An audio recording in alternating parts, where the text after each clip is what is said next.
आइए सुनते हैं मुंशी प्रेमचंद की कहानी माँ, भाग 2। लेकिन प्रकाश के कर्म और वचन में मेल न था और दिनों के साथ उसके चरित्र का अंग प्रत्यक्ष होता जाता था। जहीन था ही विश्वविद्यालय से उसे वजीफे मिलते थे। करुणा भी उसकी यथेष्ट सहायता करती थी, फिर भी उसका खर्च पूरा न पड़ता था। वह मितव्ययिता और सरल जीवन पर विद्वता से भरे हुए व्याख्यान दे सकता था, पर उसका रहन सहन फैशन के अंधभक्तों से जो भर घटकर न था। प्रदर्शन की धुन उसे हमेशा सवार रहती थी। उसके मन और बुद्धि में निरंतर द्वंद्व होता रहता था। मन जाति की ओर था, बुद्धि अपनी ओर। बुद्धि मन को दबाए रहती थी। उसके सामने मन की एक न चलती थी। जाति सेवा ऊपर की खेती है, वहाँ बड़े से बड़ा उपहार जो मिल सकता है वह है गौरव और यश, पर वह भी अस्थायी नहीं। इतना अस्थिर कि क्षण में जीवन भर की कमाई पर पानी फिर सकता है। अतएव उसका अंतःकरण अनिवार्य वेग के साथ विलासमय जीवन की ओर झुकता था। यहाँ तक कि धीरे धीरे उसे त्याग और निग्रह से घृणा होने लगी। वह दुर्वस्था और दरिद्रता को हे समझता था। उसके हृदय न था, भाव न थे, केवल मस्तिष्क था। मस्तिष्क में दर्द कहाँ, वहाँ तो तर्क है, मंसूबे हैं। सिंध में बाढ़ आई, हजारों आदमी तबाह हो गए। विद्यालय ने वहाँ एक सेवा समिति भेजी। प्रकाश के मन में द्वंद्व होने लगा, जाऊं या न जाऊं। इतने दिनों अगर वह परीक्षा की तैयारी करे तो प्रथम श्रेणी में पास हो। चलते समय उसने बीमारी का बहाना कर दिया। करुणा ने लिखा, तुम सिंध न गए, इसका मुझे दुख है। तुम बीमार रहते हुए भी वहाँ जा सकते थे। समिति में चिकित्सक भी तो थे। प्रकाश ने पत्र का उत्तर न दिया। उड़ीसा में अकाल पड़ा, प्रजा मक्खियों की तरह मरने लगी। कांग्रेस ने पीड़ितों के लिए एक मिशन तैयार किया। उन्हीं दिनों विद्यालय के इतिहास के छात्रों को ऐतिहासिक खोज के लिए लंका भेजने का निश्चय किया। करुणा ने प्रकाश को लिखा, तुम उड़ीसा जाओ, किंतु प्रकाश लंका जाने को ललायित था। वह कई दिन इसी दुविधा में रहा। अंत को सिलोन ने उड़ीसा पर विजय पाई। करुणा ने अब की उससे कुछ न लिखा, चुपचाप रोती रही। सिलोन से लौटकर प्रकाश छुट्टियों में घर गया। करुणा उसे खींची खींची रही। प्रकाश मन में लज्जित हुआ और संकल्प किया कि अब की कोई अवसर आया तो अम्मा को अवश्य प्रसन्न करूँगा। यह निश्चय करके वह विद्यालय लौटा। लेकिन यहाँ आते ही फिर परीक्षा की फिक्र सवार हो गई। यहाँ तक कि परीक्षा के दिन आ गए, मगर इम्तिहान से फुर्सत पाकर भी प्रकाश घर न गया। विद्यालय के एक अध्यापक कश्मीर सैर करने जा रहे थे। प्रकाश उन्हीं के साथ कश्मीर चल खड़ा हुआ। जब परीक्षा फल निकला और प्रकाश प्रथम आया तब उसे घर की याद आई। उसने तुरंत करुणा को पत्र लिखा और अपने आने की सूचना दी। माता को प्रसन्न करने के लिए उसने 2-4 शब्द जाति सेवा के विषय में भी लिखे। अब मैं आपकी आज्ञा का पालन करने को तैयार हूँ। मैंने शिक्षा संबंधी कार्य करने का निश्चय किया है। इसी विचार से मैंने वह विशिष्ट स्थान प्राप्त किया है। हमारे नेता भी तो विद्यालय के आचार्यों के ही सम्मान करते हैं। अभी तक इन उपाधियों के मोह से विमुक्त नहीं हुए हैं। हमारे नेता भी योग्यता, सदुत्साह, लगन का उतना सम्मान नहीं करते हैं जितना उपाधियों का। अब मेरी इज्जत करेंगे और जिम्मेदारी का काम सौंपेंगे, जो पहले मांगे भी न मिलता। करुणा की आस फिर बंधी। विद्यालय खुलते ही प्रकाश के नाम रजिस्ट्रार का पत्र पहुंचा। उन्होंने प्रकाश को इंग्लैंड जाकर विद्याभ्यास करने के लिए सरकारी वजीफे की मंजूरी की सूचना दी थी। प्रकाश पत्र हाथ में लिए हर्ष के उन्माद में जाकर माँ से बोला, अम्मा, मुझे इंग्लैंड जाकर पढ़ने के लिए सरकारी वजीफा मिल गया। करुणा ने उदासीन भाव से पूछा, तो तुम्हारा क्या इरादा है? प्रकाश, मेरा इरादा? ऐसा अवसर पाकर भला कौन छोड़ता है? करुणा, तुम तो स्वयं सेवकों में भर्ती होने जा रहे थे। प्रकाश, तो आप समझती हैं स्वयं सेवक बन जाना ही जाति सेवा है? मैं इंग्लैंड से आकर भी तो सेवा कार्य कर सकता हूँ। और अम्मा, सच पूछो तो एक मजिस्ट्रेट अपने देश का जितना उपकार कर सकता है उतना 1000 स्वयं सेवक मिलकर भी नहीं कर सकते। मैं तो सिविल सर्विस की परीक्षा में बैठूंगा और मुझे विश्वास है कि सफल हो जाऊंगा। करुणा ने चकित होकर पूछा, तो क्या तुम मजिस्ट्रेट हो जाओगे? प्रकाश, सेवा भाव रखने वाला एक मजिस्ट्रेट कांग्रेस के 1000 सभापतियों से ज़्यादा उपकार कर सकता है। अखबार में उसकी लंबी लंबी तारीफें न छपेगी, उसकी वक्तृताओं पर तालियां न बजेगी, जनता उसके जुलूस की गाड़ी न खींचेगी और न विद्यालयों के छात्र उसको अभिनंदन पत्र देंगे, पर सच्ची सेवा मजिस्ट्रेट ही कर सकता है। करुणा ने आपत्ति के भाव से कहा, लेकिन यही मजिस्ट्रेट तो जाति के सेवकों को सजाए देते हैं, उन पर गोलियां चलाते हैं। प्रकाश, अगर मजिस्ट्रेट के हृदय में परोपकार का भाव हो तो वह नरमी से वही काम करता है जो दूसरे गोलियां चलाकर भी नहीं कर सकते। करुणा, मैं यह नहीं मानूंगी। सरकार अपने नौकरों को इतनी स्वाधीनता नहीं देती। वह एक नीति बना देती है और हर एक सरकारी नौकर को उसका पालन करना पड़ता है। सरकार की पहली नीति यह है कि वह दिन दिन अधिक संगठित और दृढ़ हो। इसके लिए स्वाधीनता के भावों का दमन करना जरूरी है। अगर कोई मजिस्ट्रेट इस नीति के विरुद्ध काम करता है तो वह मजिस्ट्रेट न रहेगा। वह हिंदुस्तानी था जिसने तुम्हारे बापूजी को जरा सी बात पर 3 साल की सज़ा दे दी। इसी सज़ा ने उसके प्राण लिए। बेटा, मेरी इतनी बात मानो, सरकारी पदों पर न गिरो। मुझे यह मंजूर है कि तुम मोटा खाकर और मोटा पहनकर देश की कुछ सेवा करो, इसके बदले कि तुम हाकिम बन जाओ और शान से जीवन बिताओ।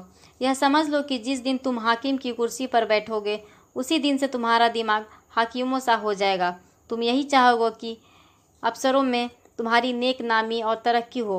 एक गंवारू मिसाल लो। लड़की जब तक मैके में कुंवारी रहती है वह अपने को उसी घर की समझती है, लेकिन जिस दिन ससुराल चली जाती है वह अपने घर को दूसरे का घर समझने लगती है। माँ बाप भाई बंद सब वही कर रहते हैं, लेकिन वह घर अपना नहीं रहता। यही दुनिया का दस्तूर है। प्रकाश ने खींच कर कहा, तो आप क्या यही चाहती हैं कि मैं जिंदगी भर चारों तरफ ठोकरें खाता फिरूं? करुणा कठोर नेत्रों से देखकर बोली, अगर ठोकर खाकर आत्मा स्वाधीन रह सकता है तो मैं कहूँगी ठोकर खाना अच्छा है। प्रकाश ने निश्चयात्मक भाव से पूछा, तो आपकी यही इच्छा है? करुणा ने उसी स्वर में उत्तर दिया, हाँ, मेरी यही इच्छा है। प्रकाश ने कुछ जवाब न दिया, उठकर बाहर चला गया और तुरंत रजिस्ट्रार को इनकारी पत्र लिखकर भेजा। मगर उसी क्षण से मानो उसके सिर पर विपत्ति ने आसन जमा लिया। विरक्त और विमन अपने कमरे में पड़ा रहता, न कहीं घूमने जाता, न कहीं किसी से मिलता। मुंह लटकाए भीतर आता और फिर बाहर चला जाता। यहाँ तक कि महीना गुजर गया। न चेहरे पर वह लाली रही, न वह ओज। आंखें अनाथों के मुख की भांति याचना से भरी हुई। ओंठ हंसना भूल गए। मानो उस इनकारी पत्र के साथ उसकी सारी सजीवता और चपलता, सारी सरलता विदा हो गई। करुणा उसके मनोभाव को समझती थी और उसके शोक को भुलाने की चेष्टा करती थी, पर रूठे देवता प्रसन्न न होते। आखिर एक दिन प्रकाश से कहा, बेटा, अगर तुमने विलायत जाने की ठान ही ली है तो चले जाओ, मना न करूँगी। मुझे खेद है कि मैंने तुम्हें रोका। अगर मैं जानती कि तुम्हें इतना आघात पहुँचेगा तो कभी न रोकती। मैंने तो केवल इस विचार से रोका था कि तुम्हें जाति सेवा में मग्न देखकर तुम्हारे बाबूजी की आत्मा प्रसन्न होगी। उन्होंने चलते समय यही वसीयत की थी। प्रकाश ने रुखाई से जवाब दिया, अब क्या जाऊँगा, इनकारी खत लिख चुका हूँ। मेरे लिए कोई अब और बैठा थोड़े ही होगा, कोई दूसरा लड़का चुन लिया होगा, और फिर करना ही क्या है। जब आपकी मर्जी है कि गांव गांव तक खाक छानता फिर तो वही सही। करुणा का गर्भ चूर चूर हो गया। इस अनुमति से उसने बाधा का काम लेना चाहा था, पर सफल न हुई। बोली, अभी कोई न चुना गया होगा, लिख दो, मैं जाने को तैयार हूँ। प्रकाश ने झुंझलाकर कहा, अब कुछ नहीं हो सकता, लोग हंसी उड़ाएंगे। मैंने तय कर लिया है कि जीवन को आपकी इच्छा के अनुकूल बनाऊंगा। करुणा, तुमने अगर शुद्ध मन से यह इरादा किया होता तो यूँ न रहते। तुम मुझसे सत्याग्रह कर रहे हो। अगर मन को दबाकर, मुझे अपनी राह का कांटा समझकर तुमने मेरी इच्छा भी पूरी की तो क्या, मैं तो सब जानती हूँ कि तुम्हारे मन में आप ही आप सेवा का भाव उत्पन्न होता। तुम आज ही रजिस्ट्रार साहब को पत्र लिख दो। प्रकाश, अब मैं नहीं लिख सकता। तो इसी शोक में तने बैठे रहोगे? लाचारी है। करुणा ने कुछ न कहा। जरा देर में प्रकाश ने देखा कि वह कहीं जा रही है, मगर वह कुछ नहीं बोला। करुणा के लिए बाहर आना जाना कोई असाधारण बात न थी, लेकिन जब संध्या हो गई और करुणा न आई तो प्रकाश को चिंता होने लगी। अम्मा कहाँ गई? यह प्रश्न बार बार उसके मन में उठने लगा।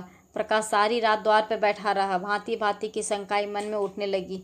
अब उसे याद आया, चलते समय करुणा कितनी उदास थी, उसकी आंखें कितनी लाल थी। यह बातें प्रकाश को उस समय क्यों न नजर आई? वह क्यों स्वार्थ में अंधा हो गया? हाँ, अब प्रकाश को याद आया, माता ने साफ सुथरे कपड़े पहने थे, उनके हाथ में छतरी भी थी। तो क्या वह कहीं दूर गई हो? किससे पूछूं? अनिष्ट के भय से प्रकाश रोने लगा। श्रावण की अंधेरी भयानक रात थी। आकाश में श्याम मेघ मालाएं भीषण स्वप्न की भांति छाई हुई थी। प्रकाश रह रहकर आकाश की ओर देखता था, मानो करुणा उसकी मेघमालाओं में छिपी बैठी हो। उसने निश्चय किया, सवेरा होते ही माँ को खोजने चला जाऊंगा, और अगर किसी ने द्वार खटखटाया। प्रकाश ने दौड़कर खोला तो देखा करुणा खड़ी है। उसका मुखमंडल इतना खोया हुआ, इतना करुण था, जैसे आज ही उसका सुहाग उठ गया हो, जैसे संसार में अब उसके लिए कुछ नहीं रहा, जैसे वह नदी के किनारे खड़ी अपनी लदी हुई नाव को डूबते देख रही और कुछ नहीं कर सकती। प्रकाश ने अधीर होकर पूछा, अम्मा कहाँ चली गई थी? बहुत देर लगाई। करुणा ने भूमि की ओर ताकते हुए जवाब दिया, एक काम से गई थी, देर हो गई। यह कहते हुए उसने प्रकाश के सामने एक बंद लिफाफा फेंक दिया। प्रकाश ने उत्सुक होकर लिफाफा उठा लिया। ऊपर ही विद्यालय की मुहर थी। तुरंत ही लिफाफा खोलकर पढ़ा। हल्की सी लालिमा चेहरे पर दौड़ पड़ी। पूछ, यह तुम्हें कहाँ मिल गया अम्मा? करुणा, तुम्हारे रजिस्ट्रार के पास से लाई हूँ। क्या तुम वहाँ चली गई थी? और क्या करती? कल तो गाड़ी का समय न था, मोटर ले ली थी। प्रकाश एक क्षण तक मौन खड़ा रहा, फिर कुंठित स्वर में बोला, जब तुम्हारी इच्छा नहीं तो मुझे क्यों भेज रही हो? करुणा ने विरक्त भाव से कहा, इसलिए कि तुम्हारे जाने की इच्छा है। तुम्हारा यह मलिस बेस नहीं देखा जाता। अपने जीवन के 20 वर्ष तुम्हारी हित कामना पर अर्पित कर दिए। अब तुम्हारी महत्वाकांक्षा की हत्या नहीं कर सकती। तुम्हारी यात्रा सफल हो, यही मेरी हार्दिक अभिलाषा है। करुणा का कंठ रूंध गया और कुछ न कह सकी। प्रकाश उसी दिन से यात्रा की तैयारियां करने लगा। करुणा के पास जो कुछ था वह सब कुछ खर्च हो गया। कुछ ऋण भी लेना पड़ा। नए सूट बने, सूटकेस लिए गए। प्रकाश अपनी धुन में मस्त था। कभी किसी चीज़ की फरमाइश लेकर आता, कभी किसी चीज़ की। करुणा इस एक सप्ताह में इतनी दुर्बल हो गई, उसके बालों पर कितनी सफ़ेदी आ गई, चेहरे पर कितनी झुर्रियाँ पड़ गई, यह उसे कुछ न नजर आता। उसकी आंखों में इंग्लैंड के दृश्य समाये हुए थे। महत्वाकांक्षा आंखों पर पर्दा डाल देती है। प्रस्थान का दिन आया। आज कई दिनों के बाद धूप निकली थी। करुणा स्वामी के पुराने कपड़ों को बाहर निकाल रही थी। उनकी गाढ़े की चादर, खद्दर के कुर्ते, पजामे और लिहाफ अभी तक संदूक में संचित थे। प्रतिवर्ष वे धूप में सुखाए जाते और झाड़ पोंछ कर रख दिए जाते थे। करुणा ने आज फिर उन कपड़ों को निकाला, मगर सुखा कर रखने के लिए नहीं, गरीबों में बांट देने के लिए। वह आज पति से नाराज है। वह लुटिया, डोर और घड़ी जो आदित्य की चिर संगिनी थी और जिनकी 20 वर्ष से करुणा ने उसकी उपासना की थी, आज निकालकर आंगन में फेंक दी। वह झोली जो बरसों आदित्य के कंधों पर अड़ूर रह चुकी थी, आज कूड़े में डाल दी गई। वह चित्र जिसके सामने 20 वर्ष से करुणा सिर झुकाती थी, आज वही निर्दयता से भूमि पर डाल दिया गया। पति का कोई स्मृति चिन्ह वह अब अपने घर में नहीं रखना चाहती। उसका अंतःकरण शोक और निराशा से विदीर्ण हो गया और पति के सिवा वह किस पर क्रोध उतारे? कौन उसका अपना है? वह किससे अपनी व्यथा कहे, किसे अपनी छाती चीर कर दिखाए? वह होते तो क्या प्रकाश दास्ता की जंजीर गले में डालकर फूला न समाता? उसे कौन समझाए कि आदित्य भी इस अवसर पर पछताने के सिवा और कुछ न कर सकते। प्रकाश के मित्रों ने आज उसे विदाई का भोज दिया। वहाँ से वह संध्या समय कई मित्रों के साथ मोटर पर लौटा। सफ़र का सामान मोटर पर रख दिया गया। तब वह अंदर आकर माँ से बोला, अम्मा जाता हूँ, बम्बई पहुँचकर पत्र लिखूँगा। तुम्हें मेरी कसम, रोना मत और मेरे खतों का जवाब बराबर देना। जैसे किसी लाश को बाहर निकालते समय संबंधियों का धैर्य छूट जाता है, रुके हुए आंसू निकल पड़ते हैं और शोक की तरंगें उठने लगती है, वही दशा करुणा की हुई। कलेजे में एक हाहाकार हुआ जिसने उसकी दुर्बल आत्मा के एक एक अणु को कंपा दिया। मालूम हुआ पाँव पानी में फिसल गए हैं और लहरों में बही जा रही है।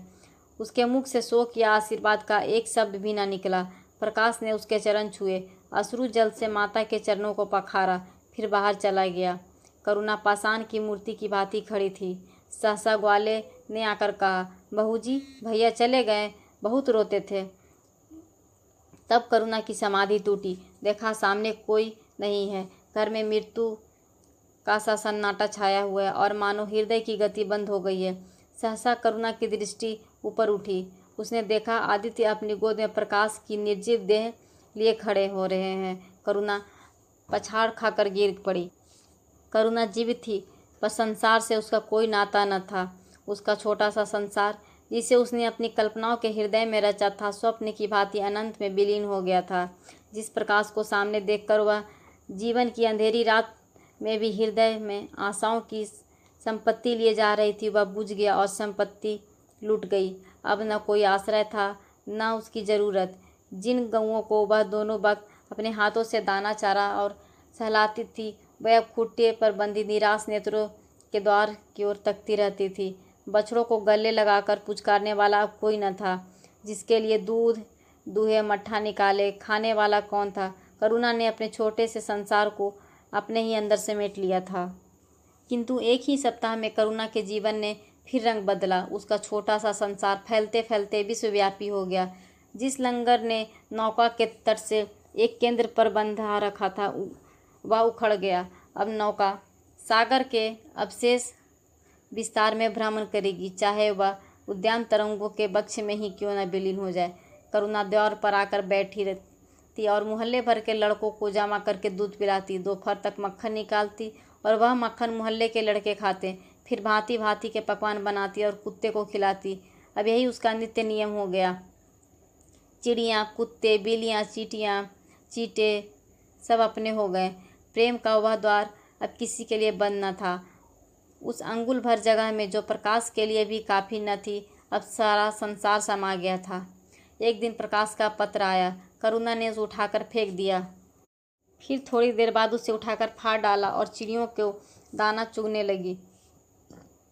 मगर जब निशा योगिनी ने अपनी धूली जलाई और वेदनाएं उससे वरदान मांगने के लिए विकल होकर चली, तो करुणा की मनोवेदना भी सजग हो उठी। प्रकाश का पत्र पढ़ने के लिए उसका मन व्याकुल हो उठा। उसने सोचा, प्रकाश मेरा कौन है, मेरा उससे क्या प्रयोजन। हाँ, प्रकाश मेरा कौन है, हाँ प्रकाश मेरा कौन है। हृदय ने उत्तर दिया, प्रकाश तेरा सर्वस्व है।